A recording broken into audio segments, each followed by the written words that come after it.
también vamos a hablar sobre algunos otros temas que no están incluidos en el libro y se los haré notar. Pero ahora vamos a empezar con lo que ya hemos denominado como nutrición clínica en la práctica médica, ya sea a nivel de atención primaria de la salud o en los diferentes entornos hospitalarios en los cuales se van a desenvolver.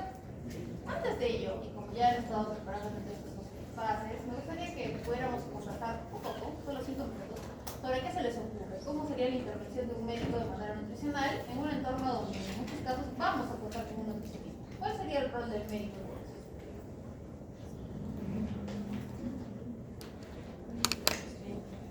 Porque para algo está este curso en su currículum.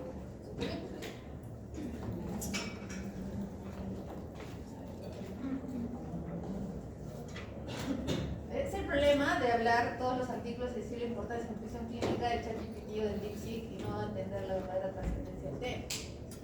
¿Para qué estudiamos este curso entonces? Dicho de otra manera, ¿cuál es la importancia de la nutrición clínica en la práctica médica? O sea, ¿qué objetivo van a sacar ustedes de este curso? No hay respuesta, señor. ¿Vale decir nada? ¿Vale decir alguna opinión que tenga? Dígame. Que mejorar el estado integral del paciente, la nutrición, aportar los proteínas, sus aportes necesarios, puede ser energéticos tal vez, puede ayudar tanto a que el estado del paciente mejore en relación a su voluntad, estado de vida, si se pudiera, por ejemplo, de tratamiento paliativo, todo para mejorar las condiciones de Ok. Tratamiento paliativo, calidad de la vida del paciente y optimizar su nutrición con respecto a sus pacientes. ¿Alguien más?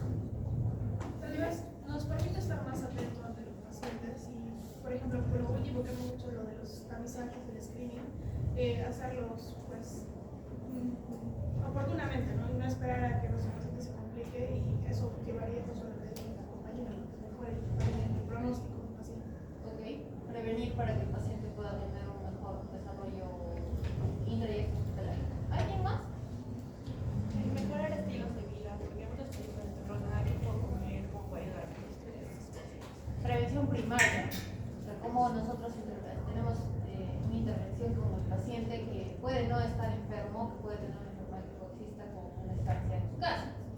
Entonces, para eso, los que están diseñadas estrategias como se presentan en este curso. Y básicamente las tres doctoras han hablado de algo fundamental, de cómo interviene la nutrición en la práctica médica.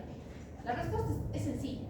La nutrición clínica está aquí en un curso con ustedes porque es una estrategia terapéutica más. O una estrategia terapéutica que va desde la prevención primaria, va en la prevención secundaria y en la recuperación de su paciente, la recuperación terciaria. Entonces, en los tres estamentos nosotros podemos encontrar diferentes estrategias para mejorar el pronóstico de nuestros pacientes. Por tanto, es que ahora nos vamos a enfrentar a escenarios clínicos relevantes y sobre todo a patologías que son muy comunes en nuestro medio.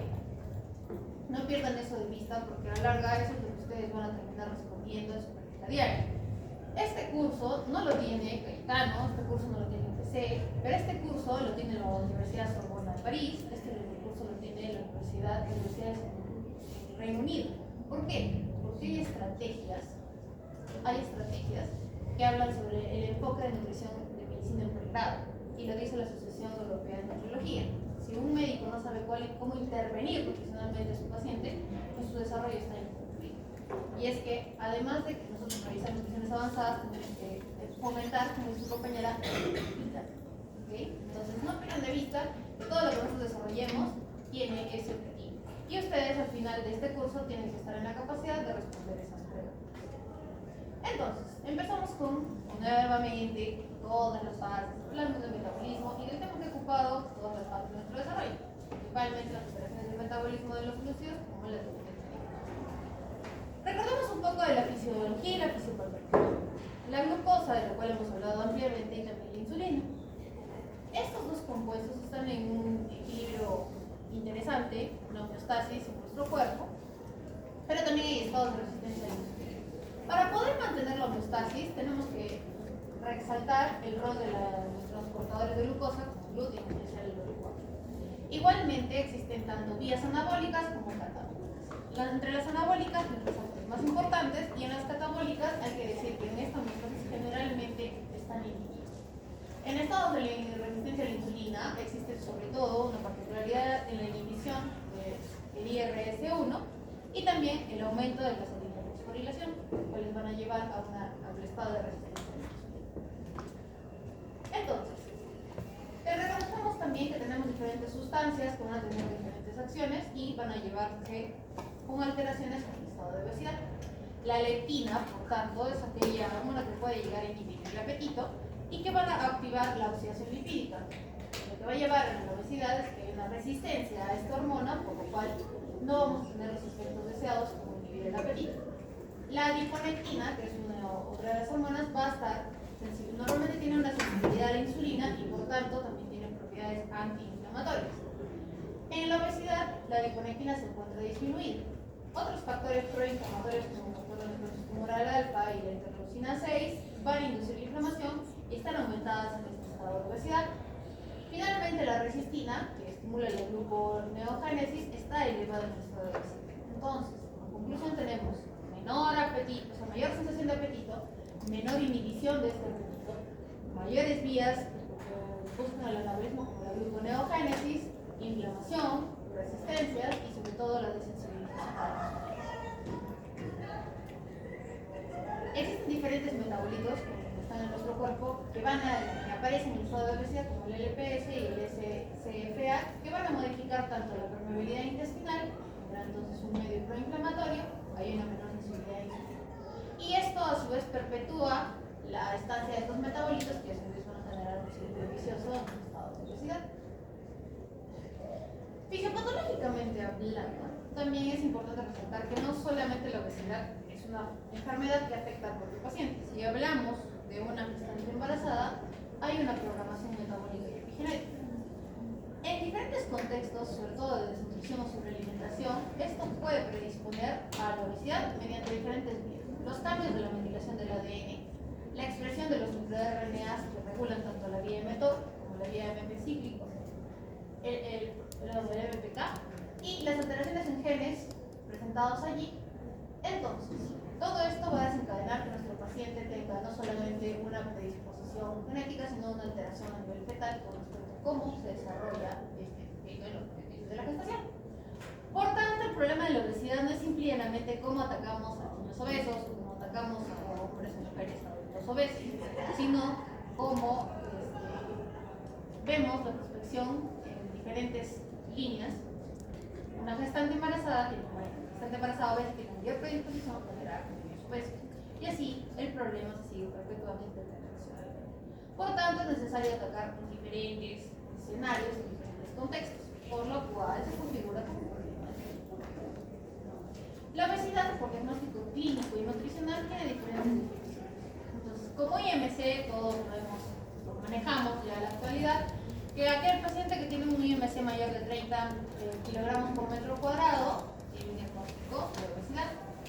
La circunferencia abdominal es muy útil en entornos clínicos nutricionales para poder definir obesidad y también tiene relación con el síndrome metabólico. Cuando hablamos de diagnóstico de síndrome metabólico, hablamos sobre una obesidad nutricional y de un aumento de la grasa visceral que a la larga generan los problemas inflamatorios. Esto es una presencia de más de 102 centímetros en hombres y más de 88 centímetros en mujeres. Igualmente, existe un índice, el índice cintura-talla, que es que si la cintura es más de 0.5 de la talla en total, pues estamos hablando también de un diagnóstico de obesidad.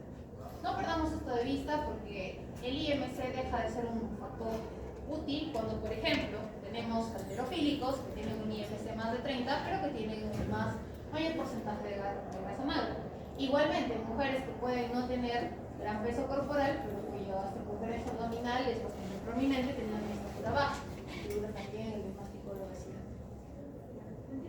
Por tanto, lo que tenemos que tener en cuenta cuando nos enfrentamos a un paciente obeso son las estrategias para hacer que él pierda de peso objetivamente, llegue a un estado eutrófico, sin que haya una pérdida sostenida de calorías, porque eso va a llevar a que no pueda sostener sus procesos metabólicos fundamentales. Entonces el reto aquí es cómo generar un déficit calórico sin que este afecte a los procesos normales del cuerpo. El objetivo no es que el paciente se prive de comida completamente, sino tener un adecuado control de las mismas para que estos suplan sus necesidades basales y que el resto se pueda suplir a raíz de las mismas. Energéticamente hablando, encontramos que el déficit más o menos por día debería ser de entre 500 y 700 kilocalorías por día. Esto obviamente que está ajustado a su tasa de gasto metabólico basal, y las proteínas deben de mantenerse en la fase solo de pérdida de peso igualmente como un paciente eutrófico. Quiere decir que la pérdida de nuestras calorías lo vamos a hacer a expensas de otro tipo de nutrientes. Vamos a mantener la cantidad de proteínas en 1.2 a 1.5 gramos por kilogramo por día, porque así también, como ya comentábamos, evitamos la pérdida de masa magra. En cuanto a las grasas, vamos a reducir un poco su porcentaje y estos van a variar entre 25 y 35% del valor consumido diario. Y vamos a preferir el famoso MUFA o el omega 3. Esto disminuye la inflamación y también disminuye la cantidad de lípidos circulantes en el cerebro. En tanto, los carbohidratos, ojo aquí, es importante resaltar que pueden representar un poco también más bajo, hasta el 50% de la dieta diaria, considerando que estos tienen que tener un índice glicémico bajo. La clave entonces no es brindarles una dieta hipocalórica restrictiva, sino una dieta hipocalórica que pueda tener presente agentes con índice glicémico bajo para que el control glicémico se pueda dar.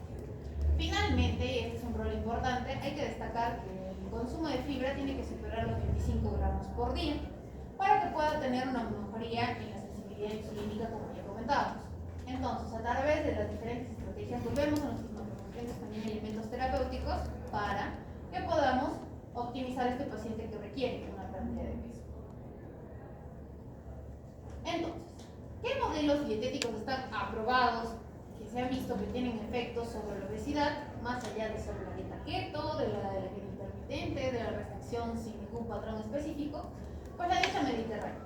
¿Por qué la dieta mediterránea? Porque es una dieta que se da en Europa y casualmente una de las sociedades que más ha hecho intervenciones nutricionales a lo largo de su población es la sociedad europea. Entonces han estudiado mucho esta dieta en diferentes estudios, como ya veremos, que tiene un alto consumo en frutas, en verduras, en pescados y que tiene sobre todo grasas ricas en omega 3. Contribuye entonces a la pérdida de peso, a la pérdida de la hemoglobina glicosilada ponderal y también a un menor riesgo de enfermedad cerebrovascular. Igual, se me ocurre que alguien acá quiera hablar de algo que pueda validar o refutar el efecto de la dieta mediterránea sobre el SB, por ejemplo, que es lo que vamos a desarrollar en esta clase. Igual, la dieta DASH, que ya recordarán que es la dieta que tiene restricciones en sodio, es rica a su vez en potasio, en calcio, en magnesio y en fibra. Va a disminuir entonces la presión arterial y también disminuye la glucosa. Finalmente encontramos que otro modelo de dieta como normoproteica hipocalórica, con el déficit ya comentado, puede ayudar a preservar la grasa magra con un déficit calórico, lo cual va a generar que se estimulen otras vías alternas para poder disponer de la energía necesaria por día y así obtener una pérdida de peso.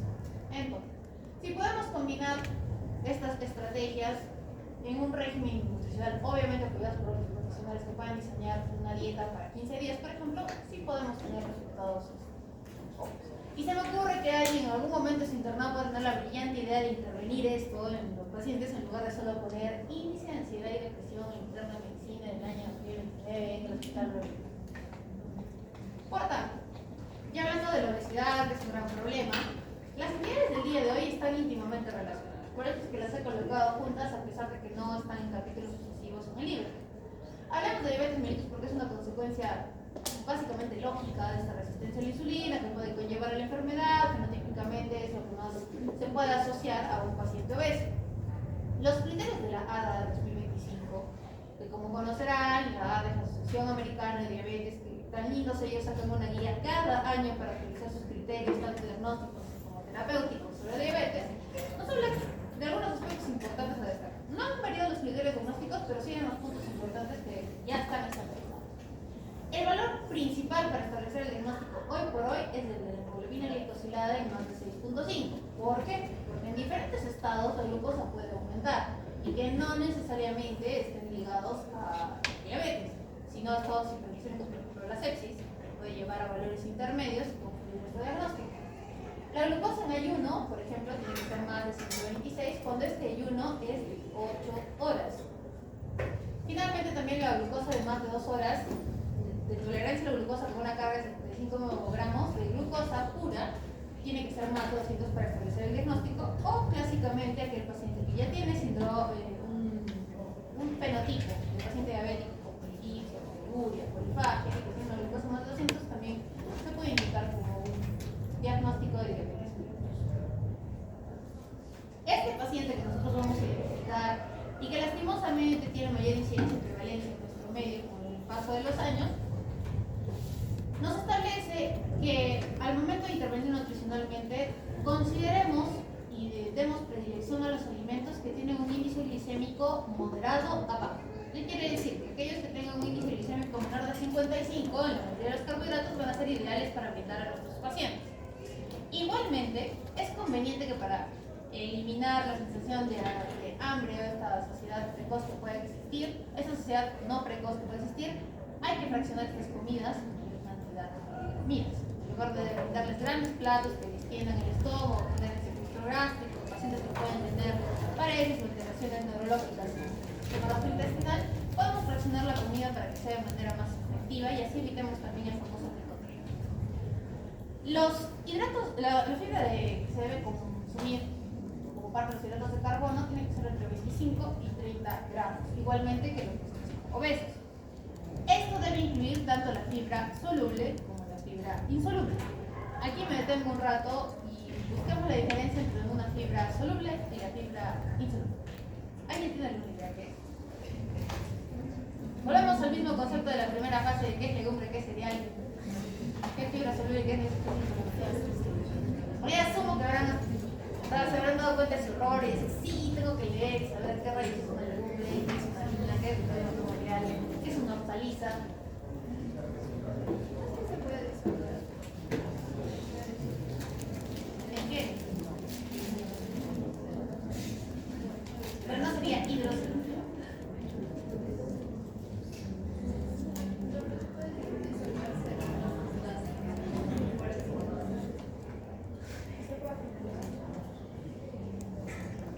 No sería fermentable, ¿no?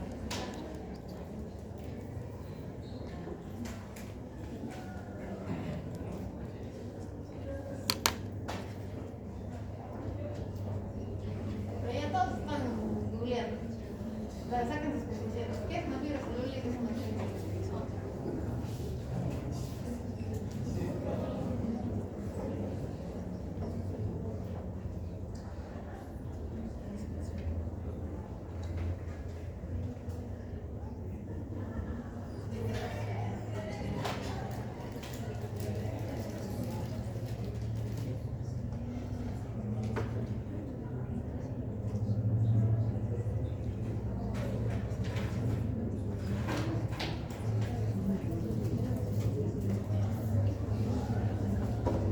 ¿Qué es una fibra soluble y qué es una fibra insoluble?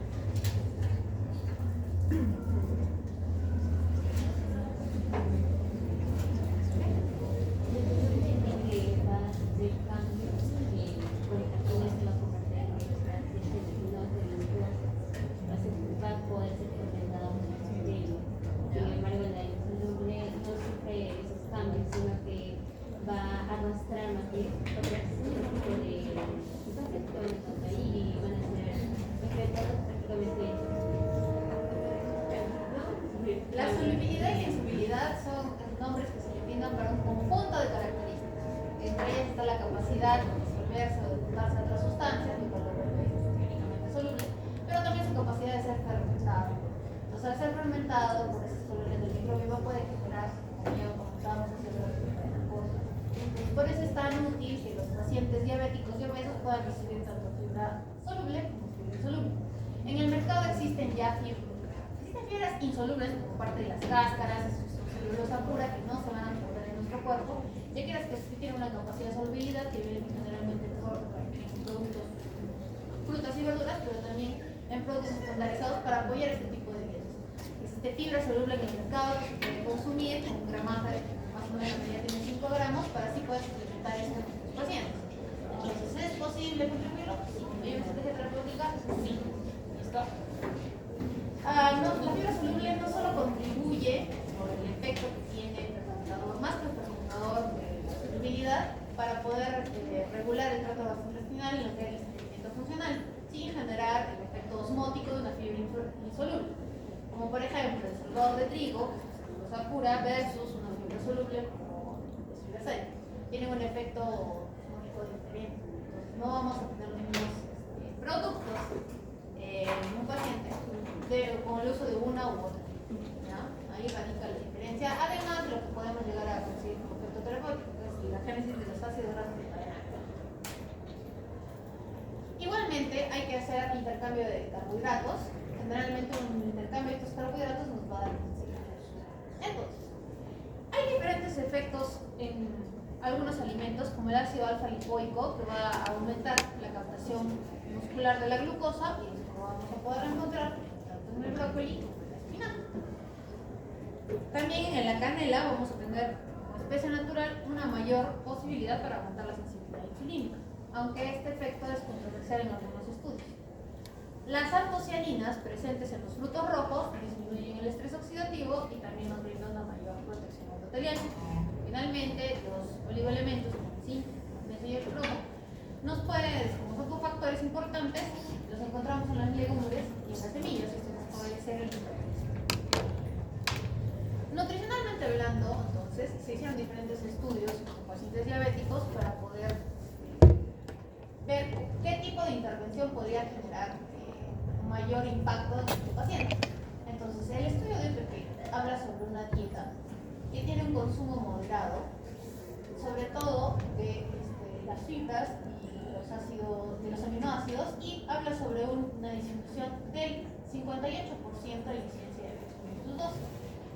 El LUCA-HEAD es básicamente un estudio que combina una nutrición trófica, normoproteica, normocalórica, con una intervención en el estilo de vida, o sea, más de 150 minutos de actividad por semana, fraccionados, y hace que el peso haya disminuido de manera sostenida y que también hay efectos comprobados sobre la hemoglobina glicosilada. El estudio DIRECT nos habla sobre un estudio sobre una restricción muy alta de calorías, aproximadamente 800 kilocalorías por día, y esto va a remitir a las diabetes recientemente diagnosticadas en un año de hasta el 46% de los pacientes que han tenido el estudio. El PREDIMED, entonces, en tanto, es un estudio bastante grande que habla sobre diferentes patologías como hipertensión, diabetes, obesidad, que habla sobre cómo la dieta mediterránea más el consumo de diferentes grasas, entre ellas las nueces, puede ayudar a disminuir la incidencia de ICB y mejora el control glicémico, también teniendo impacto con diferentes enfermedades, como ya les comenté. Entonces, los efectos validados sobre la dieta en estos pacientes son comprobados. Hay una razón por la cual nosotros tenemos que decirle a nuestros pacientes que teóricamente existen ciertas grasas buenas, las grasas MUFA, las grasas AOV, para que podamos contribuir en su terapia. Igualmente, comprobó una relación de causalidad entre cómo el paciente que realiza ejercicios tiene un mejor impacto en general en el peso y en la hemoglobina glicosilada. En tanto, y lamentablemente, los alimentos no son los malos, sino cómo los usamos. Existen algunos alimentos que deberían estar restringidos en los pacientes con diabetes mellitus. Ampliamente conocido es el rol de los azúcares refinados, porque van a aumentar la insulina, aumentan la lipogénesis y que también pueden tener efectos sobre la saciedad. Generalmente las encontramos en las frutas enteras y la recomendación entonces, aparte de tener las frutas enteras en baja cantidad, las encontramos en los alimentos ultraprocesados y poniendo en una balanza el efecto de la fructosa versus estos componentes edulcorantes calóricos que tienen alta potencia, pues vamos a preferir darle a nuestro paciente interpretarlo con frutas enteras. Frutas que tienen un moderado o bajo índice glicémico. Entonces, es la respuesta por la cual no podemos recomendar a todas las frutas por igual. Igualmente, hay que concientizar al paciente para que cambie su estilo de vida y que sea consciente que su estilo de vida va a ser restrictivo con respecto a los azúcares en general. Igualmente con las bebidas azucaradas, porque tienen un alto índice glicémico, y lo que se tiene que recomendar es eliminar nuevamente el azúcar de la bebida. Las grasas trans también pueden generar signos inflamatorios y sobre todo de dislipidemia. Y por los objetivos que se establece la relación con la esclerosis, infarto, diabetes y hipertensión, es que se ha recomendado que se eliminen completamente de la dieta. Por eso es que hay productos que ya se publicitan como grasas trans para poder ser recomendados a nuestros hijos. Las carnes procesadas, hablamos de los nitritos, de los embutidos, tienen alta cantidad de sodio, de pasajes, sobre todo de los nitratos. Esto va a favorecer medios proinflamatorios. Entonces, se tienen que reemplazar por carnes magras, carnes que no sean procesadas, y también la presencia de legumbres en la dieta. En tanto, los cereales refinados, como aquellos que se van a usar en la industria para generar panes en masa, van a generar entonces un hiperglicemia postprandial, porque nuevamente tienen un amplio índice glicémico. Por tanto, se pueden reemplazar por otro tipo de harinas, que pueden ser las derivadas de la avena, productos derivados de la cebada o el arroz integral, por el consumo de esta fibra. Y finalmente, el alcohol. El alcohol.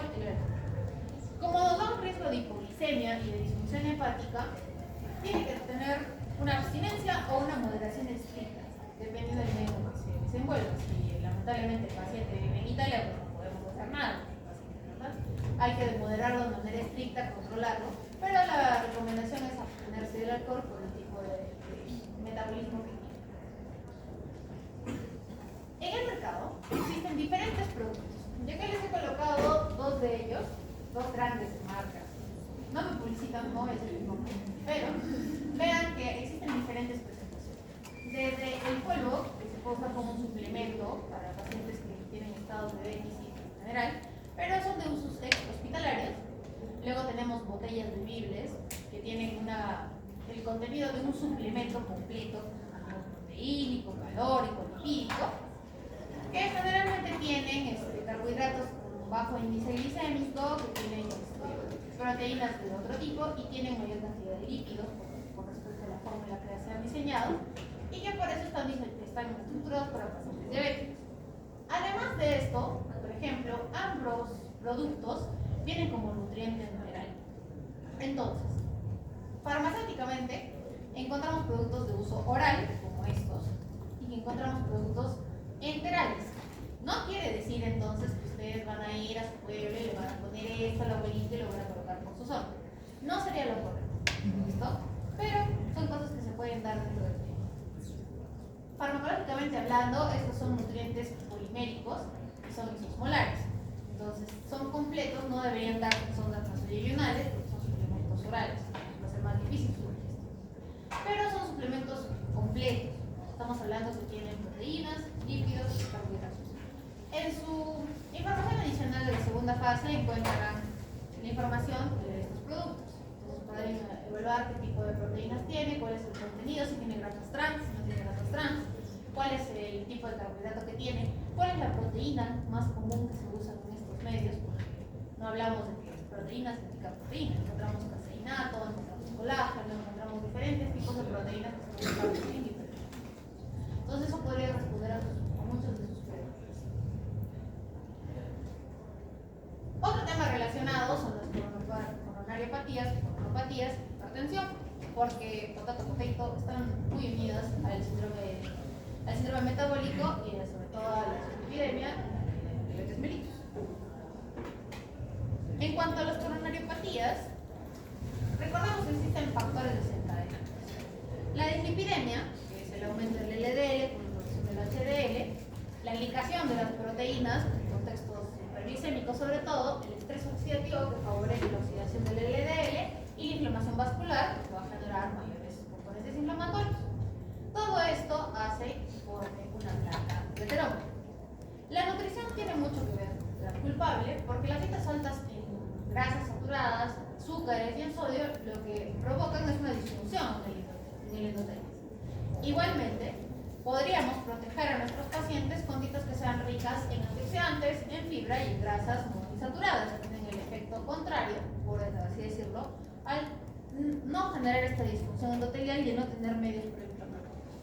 Una vez que se ha cometido el error de comer todos los días, fuera de casa, hamburguesa, y celebrar todos los días de la comida chatarra posible, porque ahora aparentemente por mes hay un día de comida chatarra, se genera una placa de ateroma, que es el producto de 20 hartos años de trabajo sobre el tipo de dieta. Obviamente, cuando somos jóvenes no lo vamos a percibir, pero todo, como a los 50 años, al igual que la crisis, empieza a subir. Las placas de ateroma lamentablemente solamente recordarles que patológicamente la nutrición tiene gran responsabilidad en estas. Son conductas que son difícilmente percibibles en el día a día. Cuando ustedes se enfrenten a un paciente, es muy probable que muchos de ellos digan, no, pero si yo como sano, yo como bien, no como fuera. Y no van a ponderar que sus estilos de vida no son adecuados. Por eso su labor es seguir la anamnesis, la adecuada anamnesis para preguntar a estos pacientes. El tema de qué consume no es algo que normalmente esté descrito en la historia clínica, pero nutricionalmente es muy relevante. Entonces no se queden con la típica pregunta de ¿cómo bien? Sí, yo como bien. Entonces así no tendríamos pacientes imperfectos y pacientes con mundo. Recuerden entonces el rol de su estudiante. ¿Para qué? Para que podamos también brindar una terapia nutricional adecuada a los pacientes. Aún hoy, en países tanto en vías de desarrollo, salvo deshonrosas excepciones, y en países desarrollados, la primera causa de muerte sigue siendo las relacionadas con el infarto. ¿Listo?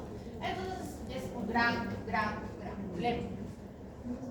El objetivo de la terapia nutricional es reducir el riesgo de la producción de esta placa de ateroma, optimizar el perfil lipídico del paciente, disminuir los procesos inflamatorios que generan y perpetúan esta placa de ateroma y mejorar la función del endotelio y también la regulación de la presión arterial. ¿Cómo? Pues las grasas totales, igual la estrategia se mantiene, reduciéndolas un poco del 25 al 35% del volumen total, y esto puede ayudar a ajustar el perfil lipídico. Las grasas saturadas tienen que ser menos del 7% del total. Entonces, nos obliga no solamente a leer las etiquetas nosotros, sino a recomendarles a nuestros pacientes que lean la información de los productos. Porque probablemente un alimento procesado pueda tener cierta publicidad, pero eso no conlleva a que en realidad no cumplan los requisitos. Las grasas trans, nuevamente, tienen que ser eliminadas completamente de la dieta. Favorecer entonces el consumo de 1 a 2 gramos de DHA o de EPA por día. Esto ayuda a disminuir los triglicéridos, como ya comentábamos, y por su conocido efecto antiinflamatorio. Los carbohidratos, de manera muy similar a las dietas de los pacientes obesos o diabéticos, se tienen que mantener en hasta el 50% del requerimiento calórico diario.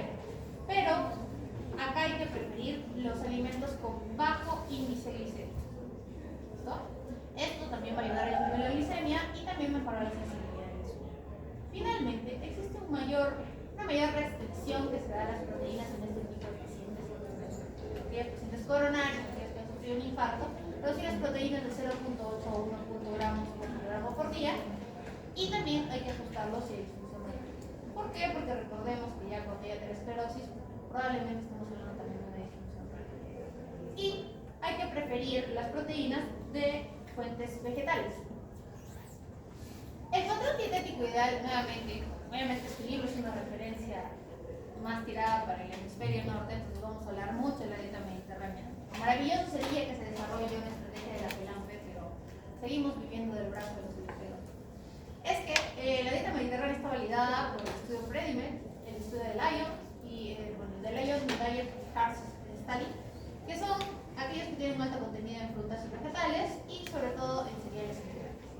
Las grasas derivadas del aceite de oliva extra virgen y sobre todo de las nueces también han tenido validación, con un bajo consumo de carnes rojas y de azúcares, prefiriendo otras proteínas magras como el pescado.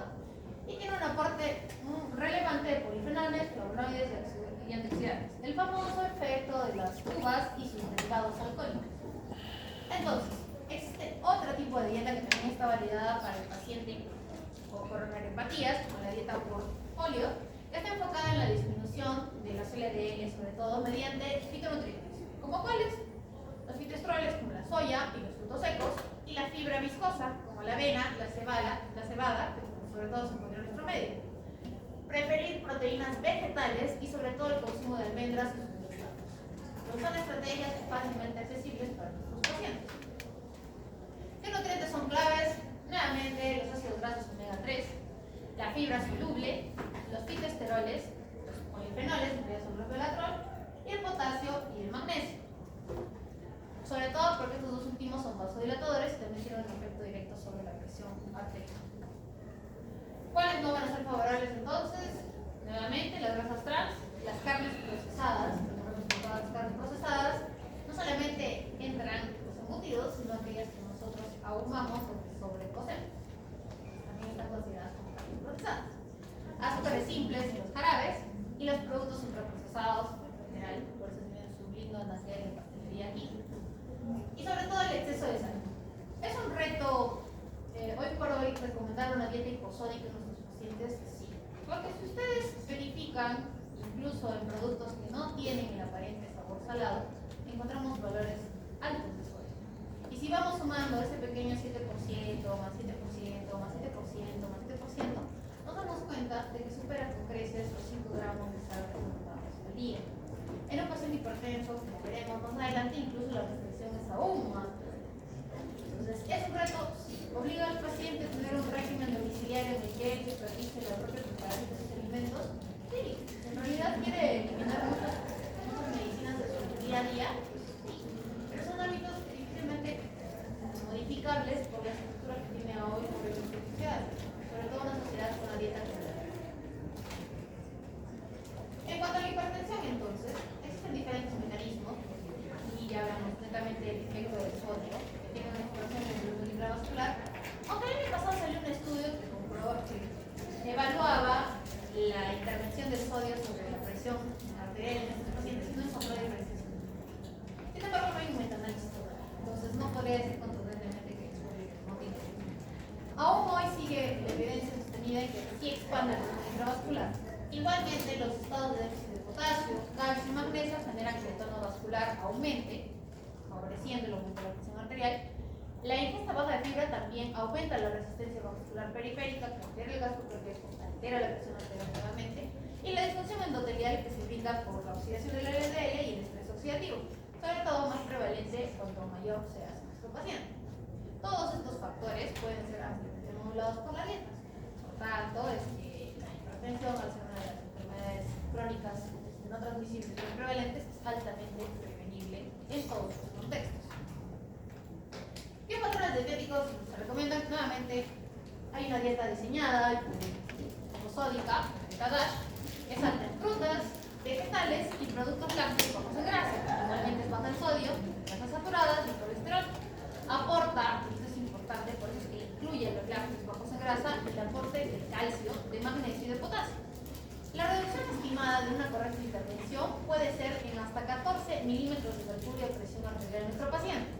Y si lo sumamos con otros estilos de vida saludable como el ejercicio y la pérdida de peso, cada 10 kilos equivalen a menos 10 milímetros de mercurio, podríamos llegar a destetar a nuestro paciente de una medicación crónica. Entonces es importante nuevamente resaltar el valor terapéutico que tiene simplemente comerse menos 1 o 2 años. ¿Listo? Entonces, el impacto es que ustedes tienen que llegar a convencer a sus pacientes de que efectivamente todo lo que pueden, los pequeños sacrificios y pequeños cambios en un día tienen grandes impactos a lo largo de su salud.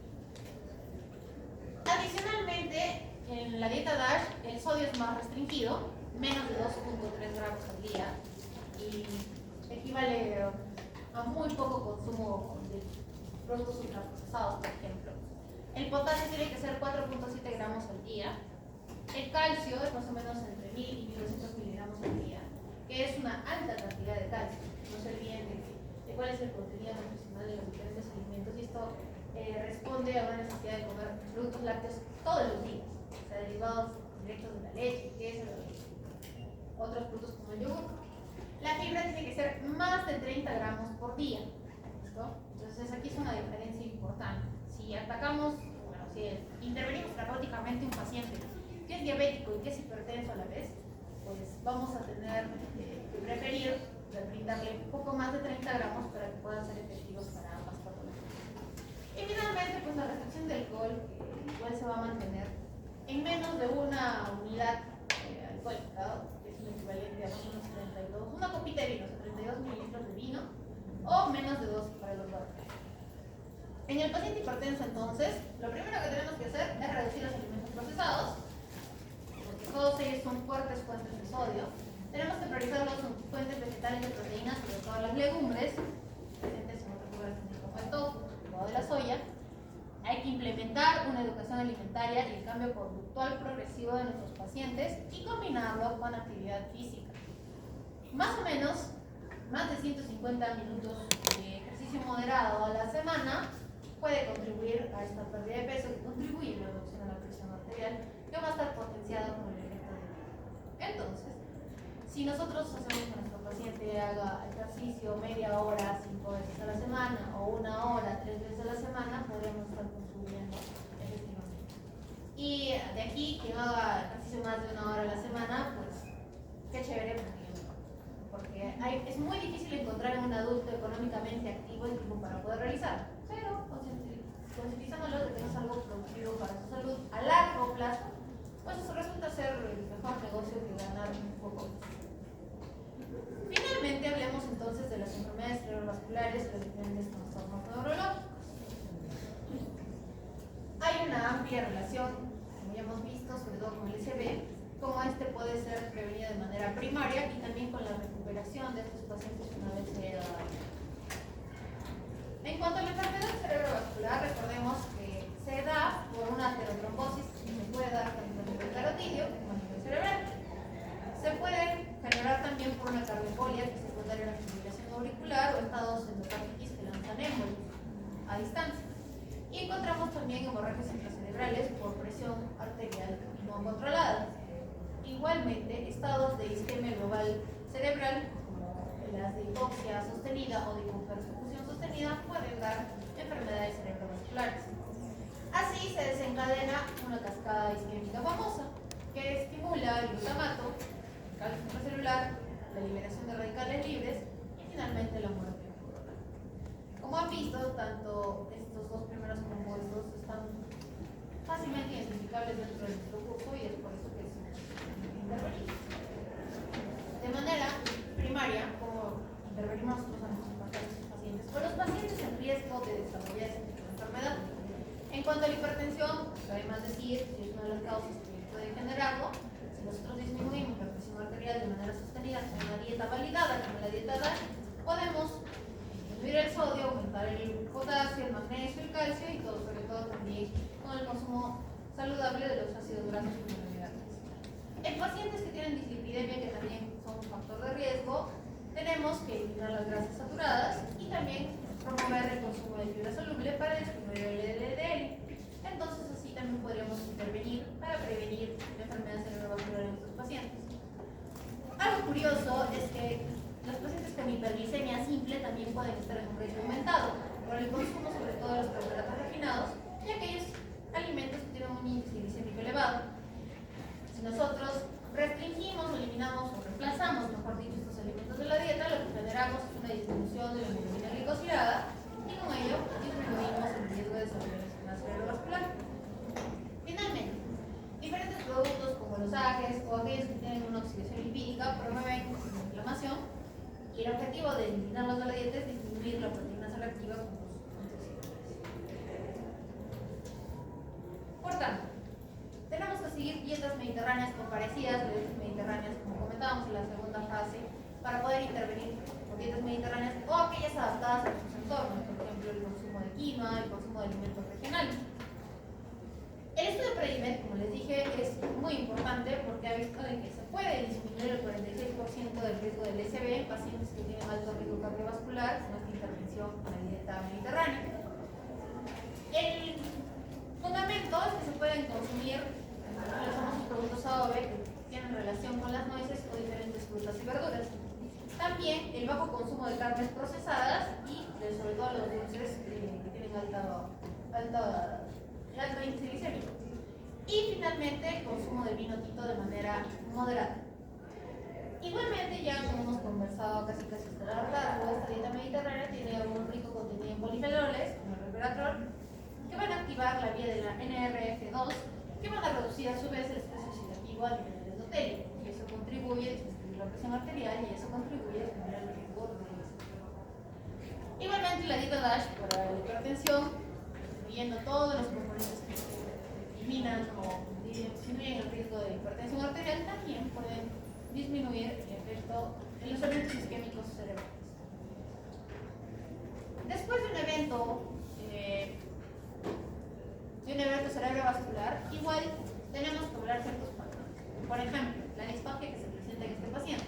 Dependiendo cuál sea el territorio afectado por la isquemia, encontramos más o menos disfagia y esto se tiene que comprobar para poder diseñar una estrategia nutricional en este paciente. Después de que se haya dado un stroke, lo que normalmente requiere un paciente al inicio es entre 25 y 30 kilocalorías por kilogramo por día. Es el equivalente entonces a un paciente crítico. En manera de requerimientos de proteínas es muy parecido al paciente externado, sobre todo en la fase de rehabilitación. Y no hay que olvidar de que este paciente tiene que recibir durante toda su etapa recuperativa vitamina D, zinc y ácido fólico. En cuanto a los diferentes trastornos neurológicos que podemos encontrar. En la enfermedad de Alzheimer se ha estudiado bastante sobre el efecto de algunos nutrientes, en específico, sobre cómo afectan tanto al desarrollo o a la historia natural de la enfermedad. El DHA tiene efectos comprobados sobre la integridad sináptica y la mielina, porque también contribuye al neurodesarrollo. Entonces podemos intervenirlo, podemos agregarlo en la dieta de nuestros pacientes y suplementarlo. Igualmente, la colina va a intervenir en la síntesis de la acetilcolina. Y los polifenoles son antioxidantes a nivel cerebral. Finalmente, la curcumina va a inhibir la producción de beta-amiloide, que tiene mucho que ver con la fisiopatología del Alzheimer, y también la proteína Tau, que es otro de los factores sintomatológicos de esta patología. El déficit de colina, de vitamina B12 y del ácido fólico pueden aumentar la homocysteína y esto contribuye a la neurodegeneración. Entonces, de manera útil, como la dieta MIND, que incluye tanto la dieta mediterránea como la DASH, puede generar un retraso en la neurodegeneración de estos pacientes. Suplementarlos igualmente con DHA, con vitamina E y B6 y B12. En cuanto al Parkinson, producto de tanto la historia natural de la enfermedad como de los fármacos terapéuticos, es que se puede producir estreñimiento, a su vez la pérdida posterior por la menor actividad, hay disfagia en estadios avanzados y disminución del apetito en estos pacientes. Igualmente, como ya comentábamos, la L-Dopa, que es el principal fármaco que se usa en el Parkinson actualmente, va a competir con diferentes aminoácidos neutros que se pueden consumir en la dieta. Por tanto, cuando nosotros brindamos una terapéutica para aquellos que están hartos de mi clase y que solo quieren ser neurólogos en esta vida, igual van a tener que considerar sus factores dietéticos, porque la L-Dopa se tiene que dar alejada de las comidas. No se puede dar una terapéutica casual. Lo primero que te va a preguntar al paciente es: ¿y puedo comer esto con los alimentos? Lo puedo comer después de los alimentos, porque tienen la falsa creencia que todas las pastillas producen gastritis. Entonces, su rol como especialistas, como médicos de atención primaria, médicos generales que van a tener un estudio de pacientes, es destacar la interacción de estos fármacos con diferentes nutrientes. Por tanto, no den L-Dopa con altos contenidos de proteínas, porque no se va a aprovechar la proteína. Desde mi perspectiva, desde la perspectiva del neurólogo, probablemente tampoco se L-Dopa sirva, pero ese no es el punto de vista. Estratégicamente hablando, entonces, tenemos que realizar una redistribución proteica. O sea, hay que brindar bajas proteínas en el desayuno y en el almuerzo, porque son las frecuencias donde más se puede brindar la terapéutica del L-Dopa. Hay que consumir fibras solubles para poder regular el tránsito intestinal, que es propio de la historia natural de la enfermedad, y brindar un aporte de calorías un poco más alto, a pesar de que son pacientes que tienen escasa movilidad por todos los efectos que genera la fisiopatología de su enfermedad. Estamos hablando entre 30 y 35 kilocalorías por kilogramo. Existen dos entidades que también han tenido efectos comprobados de la intervención nutricional, que son la esclerosis lateral amiotrófica, que fisiopatológicamente hablando da un estado hipermetabólico, mata una serie de disfagia y tiene un alto riesgo de desnutrición. Por tanto, podríamos indicar en los pacientes con estadios más avanzados una gastrostomía endoscópica para poder brindarles una nutrición adecuada, si es que el deterioro funcional ya ha llegado al punto de no poder tener una derivación adecuada. Igualmente, recordemos que existen fórmulas hipercalóricas que también son ricas en grasa, y esto se puede brindar solo en ausencia de equilibrio. Así, están más concentradas, podemos brindar de manera más efectiva el requerimiento energético necesario para este paciente. Para los pacientes con ELA, el requerimiento proteínico sube porque estamos hablando de un estado hipermetabólico. Entonces necesitamos que el consumo de proteínas sea mayor, va a haber cierto grado de pérdida de proteínas y por lo tanto tenemos que hacer asegurar que éstas se vayan a cumplir su función estructural. El requerimiento va de 1.5 a 2 gramos por kilogramo por día de proteínas. Y hay que suplementarlo con algunos micronutrientes con efectos antioxidantes como la vitamina E y sobre todo la coenzima Q10. Aunque la evidencia es limitada y puede deberse a que la información es muy dispar. En cuanto a la epilepsia refractaria, que es relativamente frecuente en nuestro medio, pasar de una línea terapéutica a una segunda o tercera línea, hay efectos sobre una dieta cetogénica clásica que reemplaza, porque cambia la relación entre la grasa y el carbohidrato y es más o menos de 4 a 1. El mecanismo es que al aumentar los cuerpos cetónicos va a disminuir la sensibilidad neuronal y así podríamos contribuir a regular las crisis epilépticas de nuestro paciente. Está indicada sobre todo en epilepsias infantiles refractarias, pero también tiene un efecto sobre las epilepsias simples. Obviamente, como es una dieta cetogénica, no está exenta de riesgos y tenemos que monitorizar el ácido úrico, ver cómo son los picos glicémicos de este paciente y sobre todo el déficit de carnitina que se puede presentar. Entonces, en neurología, de manera simple, pragmática, aquellos alimentos que están recomendados son el aceite de oliva extra virgen, los frutos rojos como los arándanos también, los frutos cítricos, los frutos secos, los nueces y las almendras con efectos comprobados, las verduras de hoja verde, muchas de las legumbres y finalmente el pescado azul por su contenido en omega 3. En tanto, tenemos que evitar grasas trans, alimentos fritos, azúcares refinados, bebidas energéticas, el exceso de sodio, sobre todo que está relacionado con esto de las bebidas energéticas también, los embutidos, las carnes crudas, las harinas refinadas y dependiendo de qué patología hablemos, pueden haber algunas restricciones específicas como la presencia de silla o la migraña. En la década pasada existieron ciertos artículos interesantes que hablaban sobre el uso de la proteína de soya con respecto a aquel que exacerbaba a las crisis migrañosas. Entonces es otro tema del cual ustedes pueden investigar y pueden hablar. Y así podríamos pasarnos hablando de todos los efectos que pueden tener ciertos alimentos, pero la práctica es. Entonces ahora les queda a ustedes terminar de leer su libro, comentar algunas cosas y yo los invito a que puedan ver si su alimento favorito tiene algún efecto positivo.